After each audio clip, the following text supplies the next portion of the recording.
दोस्तों, हाल ही में मैंने ननपकल नेराथु मयक्कम नाम की एक फिल्म देखी है और इस फिल्म का कॉन्सेप्ट काफी दिलचस्प है। तो आज की वीडियो में हम इसी फिल्म की कहानी को डिटेल में जानेंगे, साथ ही कुछ थ्योरीज पर भी बातें करेंगे। वीडियो शुरू करने से पहले आपसे एक गुजारिश है कि प्लीज आप हमारे चैनल को सब्सक्राइब जरूर कीजिएगा, खास करके अगर आपको ये वीडियो पसंद आती है तो चलिए, मूवी के स्टार्टिंग सीन में हम जेम्स नाम के किरदार से इंट्रोड्यूस होते हैं, जो एक क्रिश्चियन फैमिली से बिलोंग करता है और वो केरला में रहता है। जेम्स एक सिनेमा हॉल में काम करता है और फिलहाल वो अपने फैमिली और अपने विलेज के बाकी सभी लोगों के साथ तमिलनाडु के डिफरेंट जगह घूमकर वापस केरला जा रहा होता है। रास्ते में इनकी बस एक ढाबे पर रुक जाती है, जहाँ पर खाना खाते वक्त जेम्स काफी इरिटेटेड दिखता है। और ऐसा इसलिए था क्योंकि जेम्स केरला से था और उसे वहाँ का ही कल्चर खाना वगैरह पसंद था। तो ऐसे में तमिलनाडु का जो खाना वो खा रहा था उसे बिल्कुल भी अच्छा नहीं लग रहा था और इसलिए वो कंप्लेन भी करने लगा था। वो इरिटेटेड होकर कहने लगता है कि खाना बिल्कुल बेस्वाद है, चाय कितनी मीठी है, वगैरह वगैरह। तो खाना खा लेने के बाद सभी लोग वापस बस में आ जाते हैं, जिसके बाद बस का driver Tamil movie songs play करना शुरू करता है और ये सुनकर जेम्स और भी ज्यादा इरिटेटेड होता है। जेम्स ड्राइवर के पास जाकर रिक्वेस्ट करता है कि प्लीज तमिल सॉन्ग प्ले करना बंद करो और थोड़े मलयालम सॉन्ग भी लगाओ, और ड्राइवर उसकी बात मान लेता है। और थोड़ी देर बाद गाना सुनते हुए बस के सभी लोग सो जाते हैं। इस तरह से बस आगे बढ़ती है और थोड़ी देर बाद जेम्स की आँख खुलती है। आँख खुलते ही वो ड्राइवर के पास जाता है और तुरंत इस बस को रोकने के लिए बोलता है और बस के रुकते ही वो बस से उतर जाता है और खेत के बीच से होते हुए एक छोटे से गांव की तरफ जाने लगता है और यहाँ कुछ गलियों से होते हुए सीधा एक घर में एंटर करता है। अब घर में एंटर करते ही वो सबसे पहले गाय को चारा देता है, फिर अपने कपड़े चेंज करके घर के अंदर जाता है, जहाँ उसे एक ओल्ड लेडी मिलती है जिनकी आंखों का ऑपरेशन हुआ था। जेम्स उस ओल्ड लेडी से तमिल में बात करने लगता है। वो उसे माँ कहकर बुलाने लगता है और कहता है कि माँ, तुमने काला चश्मा क्यों पहना है। ओल्ड लेडी उसे कहती है कि अभी अभी उसकी आंखों का ऑपरेशन हुआ है, इसलिए डॉक्टर ने उनकी आंखों को ठीक करने के लिए चश्मा दिया है। जेम्स से बात सुनकर अंदर रूम में जाता है, जहाँ उसे एक यंग लेडी सोई हुई दिखाई देती है।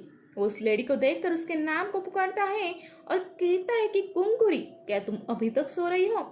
कोई बात नहीं, मैं अपने लिए खुद ही चाय बना लेता हूँ, तुम्हारे लिए भी बना दूंगा। इसके बाद वो अपने लिए और कुनकुरू के लिए भी चाय बनाता है और उसे पूछता है कि किचन में खाने पीने का सामान क्यों खत्म है और किसी ने भी उसे बताया क्यों नहीं। वो तुरंत वहां से एक थैला उठाता है और मार्केट से राशन का सामान लेने के लिए यही पास ही पड़े एक बाइक लेकर निकल जाता है। तभी यहाँ पर घर के एक और दो मेंबर्स आते हैं, जो जेम्स को बाइक ले जाते हुए देखते हैं और वो काफी कंफ्यूज हो जाते हैं, क्योंकि वो लोग समझ नहीं पा रहे थे कि ये आदमी कौन है और उनसे इस तरह से क्यों बात कर रहा है। आई मीन्स जेम्स ऐसे बिहेव कर रहा था जैसे कि वो इस परिवार का हिस्सा है, जबकि कोई उसे जानता भी नहीं था। अब जेम्स बाइक लेकर यहाँ से निकल गया था तो घर वालों को लगता है कि जरूर कोई चोर होगा और सब लोग उसके पीछे चोर चोर करके भागने लगते हैं।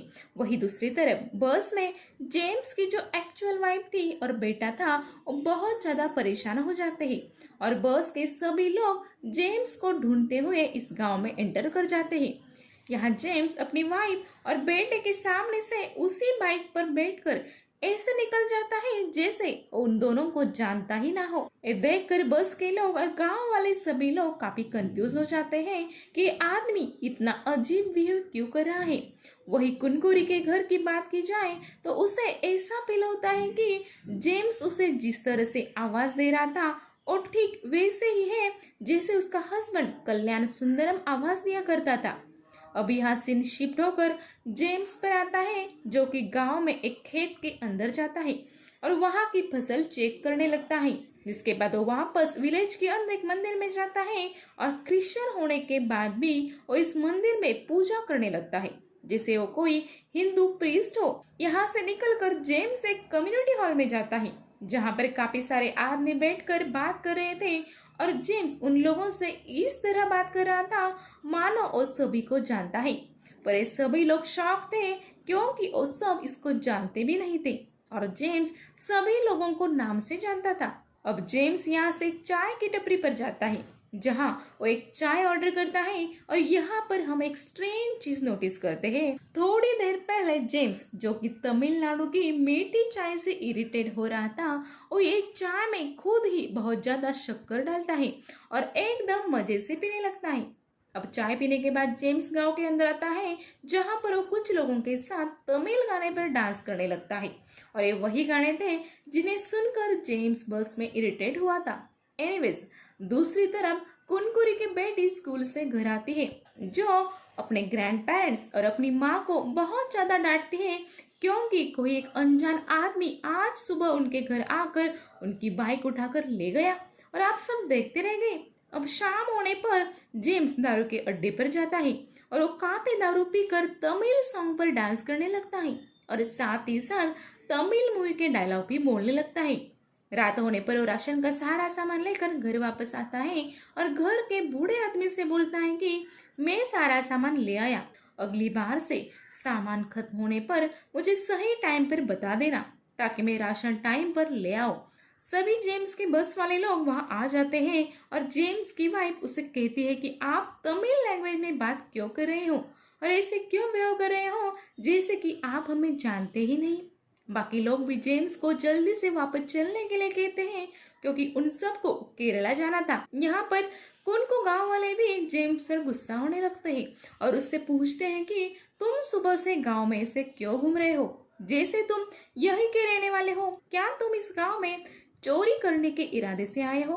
ये सब सुनकर जेम्स बहुत गुस्सा होता है और वो कहता है कि कौन कहता है कि मैं इस गांव का नहीं हूँ, मैं कल्याण सुंदरम इसी गांव में पैदा हुआ, इसी गांव में पला बड़ा हूँ और यही मेरे दादा परदादा भी जन्मे थे और अब अगर किसी ने मेरे बारे में उल्टा सीधा बोला तो मैं किसी को नहीं छोड़ूंगा। ये सब सुनकर जेम्स की वाइफ बहुत परेशान हो जाती है।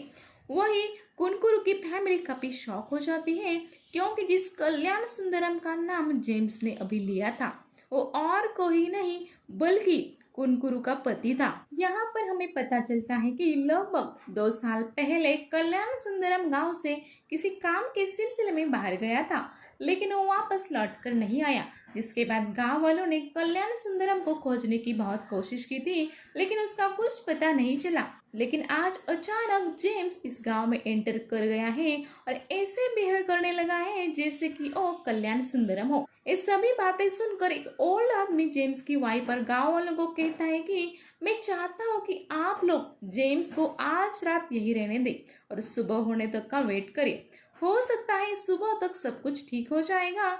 वही हम देखते हैं कि जेम्स जो कि अपने आप को कल्याण सुंदरम बता रहा था वो कल्याण सुंदरम की माँ की गोद में जाकर सो जाता है और सब लोग सुबह होने का इंतजार करने लगते हैं।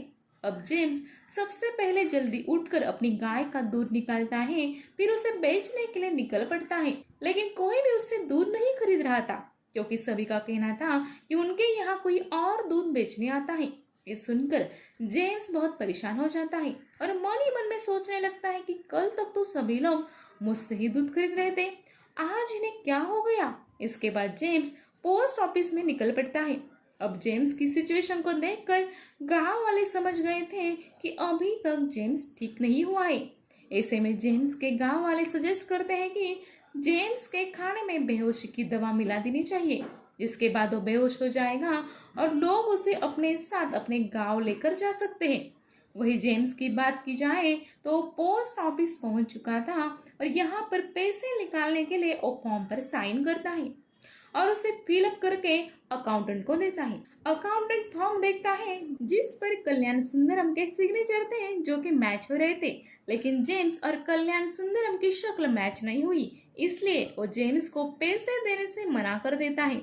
जेम्स यहाँ पर अकाउंटेंट से लड़ता है लेकिन इसका कोई फायदा नहीं होता। अब इन घटनाओं से जेम्स काफी परेशान होता है और वो यही सोच रहा था कि लोग उसे पहचान क्यों नहीं रहे। रास्ते में उसे एक मंदिर बनता हुआ दिखता है जिसे देखकर वो बहुत शॉक हो जाता है और सोचने लगता है कि कल तक तो यहाँ कोई मंदिर नहीं था, अचानक से मंदिर कहाँ से आ गया।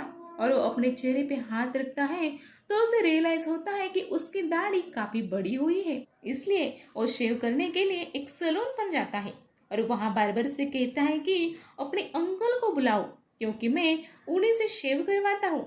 ये बात सुनकर बार्बर बहुत ज्यादा हैरान हो जाता है और वो जेम्स को बताता है कि उनको मरे हुए आज पूरे 6 महीने हो गए। ऐसा कहते हुए वो सामने लगे फोटो की तरफ इशारा करता है।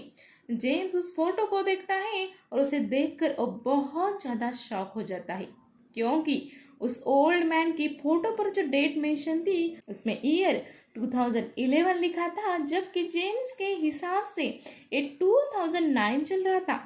जेम्स की नजर सामने रख एक मिरर पर जाती है जिसे देखकर वो खुद को पहचान भी नहीं पाता। जेम्स को लग रहा था कि वो तो कल्याण सुंदरम है, तो उसका चेहरा कैसे बदल गया। इसके बाद वो मायूस होकर अपने घर आता है और अपने घर वालों के साथ बैठकर खाना खाता है और खाना खाते वक्त वो बहुत रोने लगता है। खाना खाने के बाद वो कल्याण सुंदरम की माँ के पास जाता है, उनसे कहता है कि समय पर दवाई जरूर खाना ताकि तुम जल्दी ठीक हो जाओ। और लेडी कहती है कि गांव वालों ने उनसे कहा है कि उनका बेटा कल्याण वापस आ गया है। भगवान करे ये मेरी आंखें जल्दी ठीक हो जाएं ताकि मैं तुम्हें देख सकूं। ये सुनकर जेम्स बहुत उदास हो जाता है और अपनी माँ से कहता है कि हाँ, तुम जल्दी ठीक हो जाओगी, लेकिन अफसोस इस बात का है कि तुम मुझे कभी देख नहीं पाओगे। इतना कहकर वो यहाँ से बाहर निकल जाता है और यहाँ पर हम ऑडियंस एक चीज नोटिस करते हैं कि भले ही जेम्स घर से बाहर चला गया था लेकिन उसकी शैडो अभी भी एक दीवार पर फ्रीज हो गई थी।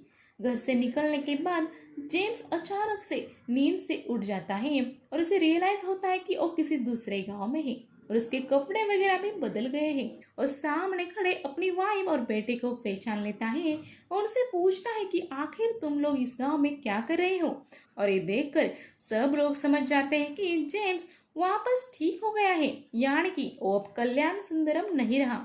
इसके बाद जेम्स अपनी फैमिली और बस के सभी लोगों के साथ वापस से केरला के लिए निकल पड़ता है। फिल्म के एंड में हम सभी को बस में बैठा हुआ देखते हैं, जिनके बाद बस चल पड़ती है और इस गांव का एक कुत्ता उनके बस के पीछे भागने लगता है और इसी के साथ ये मूवी खत्म हो जाती है। तो दोस्तों ये मूवी काफी डिफरेंट टाइप की है। अब आपके मन में काफी कंफ्यूजन होगी, तो चलिए इस मूवी के कुछ थ्योरीज को डिस्कस कर लेते हैं। तो बेसिकली यहाँ पर होता यह है कि जेम्स मलयाली आदमी है जो अपने फैमिली और अपने विलेज के लोगों के साथ तमिलनाडु के टूर पर निकलता है। यहाँ कुनकुरु गांव आते ही जेम्स के अंदर कल्याण सुंदरम आ जाता है। मतलब वहाँ एक आदमी रहता था जो कि 2 साल पहले गायब हो गया था, पता नहीं मरा या जिंदा है। वो आ चुका है और जेम्स बिल्कुल उसी की तरह बिहेव करने लगा है। इसके बाद जेम्स कल्याण सुंदरम जैसे ही हर कुछ कर रहा था, लाइक उसका काम करना, उसके अकाउंट से पैसे निकालने की कोशिश करना, लेकिन ऑब्वियसली लोग इस चीज को समझ नहीं पा रहे थे क्योंकि उन दोनों की शक्ल अलग अलग थी। यानी कि जेम्स की बॉडी पर कल्याण सुंदरम की आत्मा का कंट्रोल हो गया था, अगर उसे उस एंगल में देखे तो लाइक भूत वाले एंगल में। यहाँ पर ऐसा हो गया है कि कल्याण सुंदरम किसी ऐसे इंसिडेंट में मारा गया था जहाँ उसे खुद भी नहीं पता चला कि उसकी मौत हो गई। फॉर एग्जाम्पल सोते हुए या फिर और कोई वजह से मरने के बाद कल्याण की आत्मा भटकती रही और जब उसे जेम्स की बॉडी एज अ होस्ट मिल गई तो अपनी लाइफ ठीक उसी दिन से स्टार्ट किया जब उसकी मौत हुई थी, यानी कि साल 2009 से। कल्याण गांव के लोगों के साथ ऐसे ही बिहेव कर रहा था जैसे वो 2009 में ही है और वो अपना रूटीन भी फॉलो कर रहा था। वो आपको वो सीन याद होगा जब जेम्स सबके सामने चिल्लाता है कि मैं इसी गांव में पैदा हुआ हूँ और उसकी इस बात से हमें पता चलता है कि कल्याण ही जेम्स के बॉडी में था और उसे अभी तक रियलाइज ही नहीं हो रहा था कि वो मर चुका है। फाइनली जब कल्याण शेविंग करवाने जाता है तब उसे रियलाइज होता है कि साल 2011 चल रहा है और यही पर वो पहली बार अपना फेस मिरर में देखता है, तो उसे पता चलता है कि दरअसल यहाँ किसी और का शरीर है। और ये सब रियलाइज होने के बाद वाले सीन पर हम सब देख पाते हैं कि जेम्स ऐसे बिहेव करने लगता है जैसे हो इन सब लोगों को छोड़कर जाने वाला है और होता भी वही है। कल्याण जेम्स की बॉडी को छोड़कर चला जाता है और अगर आपको याद होगा तो जेम्स लास्ट के सीन में कुनकुरो के घर से बाहर जा रहा होता है तो उसकी शैडो यानी कि परछाई को वही दीवार पर फ्रीज हम देखते हैं। इसका मतलब कल्याण ने जेम्स की बॉडी को छोड़ दिया था। तो ये थी एक सिंपल सी थ्योरी जहाँ पर भूत वाला एंगल था। उसकी आत्मा थी, उसको पता ही नहीं चला कि वो मर गया था। वो जेम्स की बॉडी में आ गया, उसकी तरफ बिहेव किया, लेकिन जब उसको पता चला तो उसकी बॉडी को छोड़ दिया। लेकिन यहाँ पर एक और थ्योरी है जो कि इस पिछले वाली थ्योरी से बिल्कुल भी अलग है और इसे सुनकर आप हैरान हो जाओगे। तो इस थ्योरी के हिसाब से बस के अंदर जब सबकी आग लग गई थी उसके बाद जो कुछ भी हुआ ऐसा कुछ दरअसल में हुआ ही नहीं था। जी हाँ, ये सब जेम्स का एक सपना था। अगर मूवी के टाइटल ननप्पकल नेरातु मयक्कम का लिटरल मीनिंग लिया जाए तो इट मीन्स आफ्टरनून ड्रीम यानी कि दोपहर का सपना, यानी कि जेम्स का एक सपना भी हो सकता है क्योंकि जेम्स सिनेमा हॉल में काम किया करता था और मूवीज वगैरह की स्टोरी उसके दिमाग में हमेशा चलती रहती होगी। मैं भी इतनी मूवीज देखती हूँ और मेरे भी सपने में सिर्फ मूवीज ही आती है, सच बताती हूँ भाई। वैसे में कहा जा सकता है कि ये सब स्ट्रेस था जेम्स के लिए और वो कोई सपना ही था, इसलिए मूवी का टाइटल आफ्टरनून पर रखा गया है। अब मैं आपको एक और अजीब बात बताऊं, ननप्पकल नेरातु मयक्कम की स्टोरी एक ओल्ड एडवर्टाइज से इंस्पायर है। ये एडवर्टाइज ग्रीन प्लाई नाम के कंपनी का एडवर्टाइज है जहां एक यंग सिख बच्चा अपनी फैमिली के साथ तमिलनाडु जाता है और यहाँ आकर वो ऐसे बिहेव करने लगता है जैसे कि वो कोई तमिलनाडु का बूढ़ा आदमी है और उससे ही इंस्पायर होकर इस कहानी को बनाया गया है जो कि काफी दिलचस्प है। और मुझे पर्सनली ये जो कॉन्सेप्ट है वो बहुत अच्छी लगी और आपको भी अच्छी लगी हो तो कमेंट करके मुझे जरूर बताना और चैनल पर नए हैं तो चैनल को सब्सक्राइब भी कर देना। तो चलिए मिलती हूँ अगली वीडियो के साथ, तब तक के लिए गुड बाय।